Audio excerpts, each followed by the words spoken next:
ఒకసారి మీరు అందరూ మీ మనసులో ఆలోచించుకోండి. ఇప్పుడు కాదు కానీ ఒక 50 సంవత్సరాల క్రితం లేదా మీరు చిన్నగా ఉన్నప్పుడు समाज मिला हुआ है। हम लोग जब छोटे थे, हम लोग को तब छोटे बच्चे बोल रहा हूँ, छोटे वो नहीं बोल रहे, इधर जो महान लोग बैठे मैं उससे बोल रहा हूँ। हम लोग जब छोटे थे तब का समाज कैसा था और आज के समाज कैसा है, उससे भी थोड़ा गहरा विचार में जाएंगे। थोड़ा हजारों साल पुराने हम चले जाएंगे। जब श्री कृष्ण भगवान ने इस पृथ्वी पे था तब का समय कैसा था।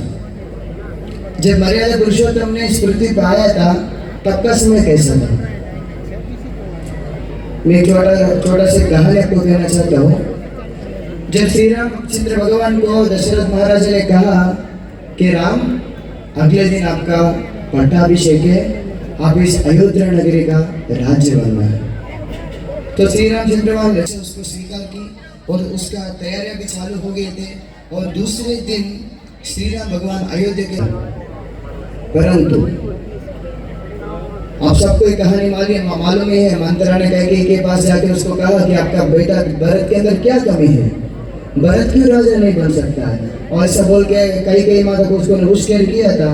फिर उन्होंने दशरथ महाराजा को बुलाया, बोला महाराजा हमारे लगन से पहले आप मुझे 2 वरदान दी थी, मैं आज आपसे मांगना चाहता हूँ।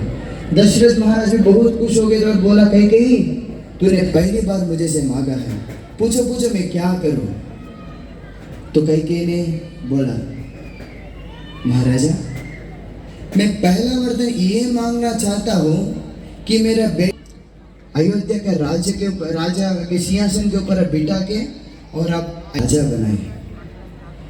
दशरथ महाराज ने थोड़ा सोच में गिरा, परंतु फिर कहा ठीक है मैं बनाता हूँ उसको। दूसरी जो वरदान थी कैकेयी माता ने मांगा, आपका जो बेटा है श्री राम उसको आप 14 साल वनवास में भेज दीजिए।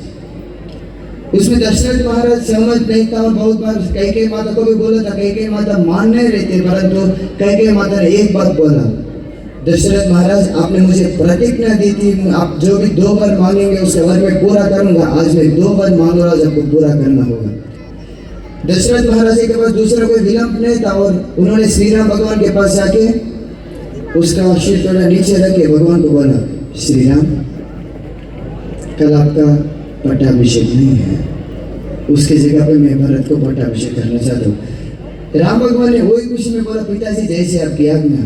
और दूसरी बात जब दशरथ महाराज ने श्री राम को बोला था राम आपको 14 साल वनवास में जाना है। हम एक बार सोचेंगे, अभी तो हम सबको सुनने में बहुत अच्छा लगेगा, यदि हम आपको अपना बच्चे को बोलेंगे बेटा कल आपकी बर्थडे है मैं आपको एक आईफोन दिलाता हूँ, और रात में जाके बोलेंगे बेटा के आईफोन की कुछ जरूरत नहीं है, घर में जो मोबाइल है आप उसको चला लो, हमारे बच्चे मान जाएंगे? कोई नहीं मानेगा। परंतु श्री राम भगवान ने दशरथ महाराज को बोला पिताजी बहुत धन्यवाद। धन्यवाद राम किसकी धन्यवाद दे रहे मुझे?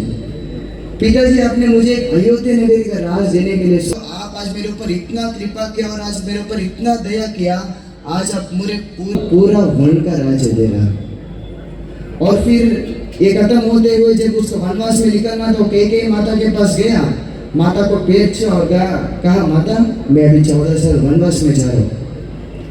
माता का हृदय था, माता का भी थोड़ा दुख लगा था, परंतु श्री राम भगवान ने बोला माँ बहुत धन्यवाद। कैकेयी ने बोला श्री राम किसके लिए आप मुझे धन्यवाद कहना चाहते हैं? माँ तूने मेरे ऊपर बहुत बड़ा कृपा करके ये अयोध्या नगरी से मुझे छुड़वा के 14 साल मुझे वन का राज्य दिया है। 14 साल में साधु संत का सेवा करता हूँ, 14 साल में जो वन में रहते हैं वो आदमी का सेवा करता हूँ, 14 साल में प्रकृति का सेवा करता हूँ। आपने मुझे इतना बड़ा राज्य दी है, इसके लिए माँ मैं आपको धन्यवाद देना चाहता हूँ। वो उसको बोला जाता है पुत्र। या अनुकूल हो या प्रतिकूल हो, परंतु माँ बाप के वचन को नीचे नहीं गिरने देना उसको बोला जाता है पुत्र। और जब थोड़ा साल हो गया दशरथ महाराज ने श्री राम के विरह में था, तब कैकेयी माता भरत जी सब लोग वन में गए और राम को प्रार्थना की श्री राम आप आ जाओ वापस अयोध्या नगरी में। कैकेयी माता भी था सत्य।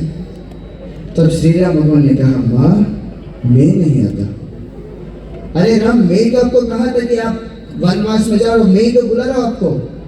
माँ रघुकुल रीति सदा चली आई, प्राण जाए पर वचन न जाए।